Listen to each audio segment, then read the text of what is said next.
Good morning, my dear students. This is your Subbarao sir, founder and director of Ashoka ISR Circle, Ashok Nagar X Roads, Hyderabad. So కొంచెం నా personal విషయాలు ఉండటం వల్ల కొంత మీకు వీడియోలు చేయడం లేట్ అయింది. సో ఇది కొంచెం గమనించగలరు. సో ఈ కొత్త గ్రూప్ 1 ప్రిపరేషన్ ఎలా మొదలు పెట్టాలి? ఆల్రెడీ కొత్త గ్రూప్ 1 అని మనకి మేలో కొత్త గ్రూప్ 1 వస్తుంది తెలంగాణలోని. చాలా ఎక్కువ వేకెన్సీస్తో వస్తుందని ఆల్రెడీ అంతా మీకు తెలిసిన విషయమే. సో ఇప్పటి నుంచి ఎవరైతే ఈ ప్రిపరేషన్ కొనసాగిస్తారో, ఇప్పటి నుంచి ఎవరైతే ఒక ప్లాన్గా, ఒక స్ట్రాటజిక్గా, ఒక వ్యూహం ప్రకారం వ్యవహరిస్తారో వాళ్ళకి ఖచ్చితంగా ఈ గ్రూప్ 1 వస్తుంది. అందులో ఎలాంటి సందేహము ఉండదు. సో కొత్త గ్రూప్ 1 ప్రిపరేషన్ ఎలా మొదలుపెట్టాలి? ఫస్ట్ ఆఫ్ ఆల్ మీరు సిలబస్ తరువుగా చదవండి. ప్రిలిమ్స్లో ఎలాంటి సిలబస్ ఉంది, మెయిన్స్లో ఎలాంటి సిలబస్ ఉంది. ప్రిలిమ్స్లో ఈ ఖచ్చితంగా సివిల్ సర్వీసెస్ విద్యార్థుల్లాగా, సివిల్ సర్వీసెస్ ఆస్పిరెంట్స్ లాగా మీరు కూడా సిలబస్ని పూర్తిగా స్టడీ చేయాలి. అసలు ప్రిలిమ్స్లో ఏం సిలబస్ ఉంది, ఎలాంటి క్వశ్చన్స్ వస్తున్నాయి, మెయిన్స్లో ఏం సిలబస్ ఉంది, మెయిన్స్లో ఎలాంటి క్వశ్చన్లు వస్తున్నాయి. సో ఇవి మీరు బాగా ఫోకస్ చేయాలి. ఫస్ట్ సిలబస్ బాగా చదవండి. రెండవది ఏంటంటే మీరు న్యూస్ పేపర్తో మొదలుపెట్టండి. ఫస్ట్ సిలబస్ బాగా చదివిన తర్వాత ఒక న్యూస్ పేపర్ చదవడం ప్రారంభించండి ఇప్పటి నుంచి. ఈ న్యూస్ పేపర్ నుంచి మనకు దాదాపుగా ఒక 50% క్వశ్చన్స్ మనం ఎక్స్పెక్ట్ చేయొచ్చు. మెయిన్గా economy, general essay, polity, science and technology ఇలాంటి సబ్జెక్టుల నుంచి మనం ఎక్కువగా క్వశ్చన్స్ ఎక్కడి నుంచి ఎక్స్పెక్ట్ చేయొచ్చు అంటే న్యూస్ పేపర్ నుంచి. సో ప్రతి ఒక్కళ్ళు న్యూస్ పేపరు ప్రతిరోజు 2 గంటలు చదవటం ప్రారంభించండి.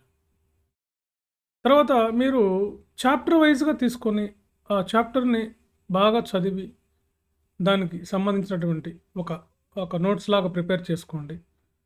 దాంతో చాప్టర్ వైజ్గా టెస్టులు రాయండి. సో ఆల్రెడీ కోచింగ్ తీసుకున్న వాళ్ళు, లాస్ట్ గ్రూప్ 1 సరిగా రాయనటువంటి వాళ్ళు, గ్రూప్ 2 కోచింగ్ తీసుకున్నటువంటి వాళ్ళకి నేను యాజ్ యూజువల్గా చెప్పేది, మీకు కోచింగ్ అవసరం లేదు. మీరు టెస్ట్ సిరీస్ కమ్ మెంటర్షిప్లో తీసుకుంటే మీరు చక్కగా రాసుకోవచ్చు. ఇప్పటి నుంచే తీసుకుని టెస్ట్ సిరీస్ మెంటర్షిప్ యూనిట్ వైజ్గా టెస్టులు రాయండి. యూనిట్ వైజ్గా అన్ని టెస్టులు రాయండి. మీరు టాపర్ అవ్వకపోతే, డిప్యూటీ కలెక్టర్ అవ్వకపోతే అప్పుడు వచ్చి నన్ను అడగండి.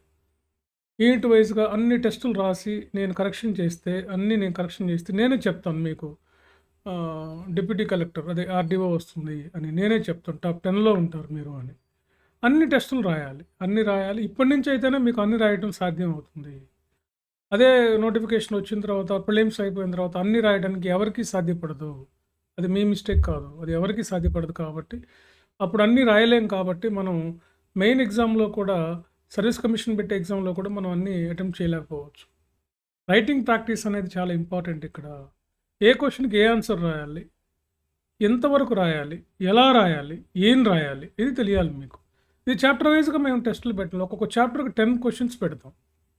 ఒక్కొక్క చాప్టర్ 10 క్వశ్చన్స్ అంటే మీకు దాదాపుగా ఒక పేపర్కి మీకు 150 to 200 క్వశ్చన్స్ వస్తాయి. ఇవన్నీ రాస్తే ఇంకా వీటిని మించి ఎక్కడికి వెళ్తాయి మీకు? గతంలో మొన్న జరిగిన గ్రూప్ 1లో చూడండి, మా టెస్టులు రాసినటువంటి వాళ్ళు అన్ని యాజ్ ఇట్ ఈస్గా క్వశ్చన్స్, ఎక్కువ క్వశ్చన్స్ అలాగే మేము ఇచ్చిన పద్ధతిలోనే వచ్చాయి. సో ఫ్రెండ్, మీరు ఇప్పటి నుంచే మీ ప్రిపరేషన్ స్టార్ట్ చేయండి. గ్రూప్ 1 సాధించండి. Okay, thank you very much. ఇంకేదైనా మీకు కావాలంటే డైరెక్ట్గా వచ్చి ఆఫ్లైన్ క్లాసెస్ ఉంటాయి, ఆన్లైన్ క్లాసెస్ ఉంటాయి, మెంటర్షిప్ ఉంటుంది, టెస్ట్ సిరీస్ ఉంటాయి. యాజ్ యూజువల్గా ఇవన్నీ మీకు తెలిసినవే. సో మీరు కూడా టాపర్ అవ్వాలి, మంచి ర్యాంక్ సాధించాలి అని అనుకుంటే ఇప్పటి నుంచే మీ ప్రిపరేషన్ స్టార్ట్ చేయండి. ఈ పద్ధతి ముందు తరువాత సిలబస్ అయితే మాత్రం ఖచ్చితంగా మీరు ఏముంది సిలబస్ అనేది ప్రిలిమ్స్లో ఏముంటుంది, మెయిన్స్లో ఏముంటుందో మీరు ఒక సిలబస్ కాపీ తీసుకొని దాన్ని బాగా చదివి, అసలు సిలబస్ చదవడానికి ఫస్ట్ కేటాయించండి టైం అంతా. అసలు ఏంటి ఉంది క్వశ్చన్స్, ఎలా ఉంది సిలబస్, అసలు ఏ టాపిక్స్ నుంచి వస్తాయి అనేది మీరు బాగా ఫోకస్ చేయండి. సో ఈ వీడియో నచ్చినట్లయితే మీరు సబ్స్క్రైబ్ చేసుకోండి. తర్వాత మీకు ఇంకా చెప్పండి. సో మీ ప్రిపరేషన్ అయితే స్టార్ట్ చేయండి. Okay, thank you very much.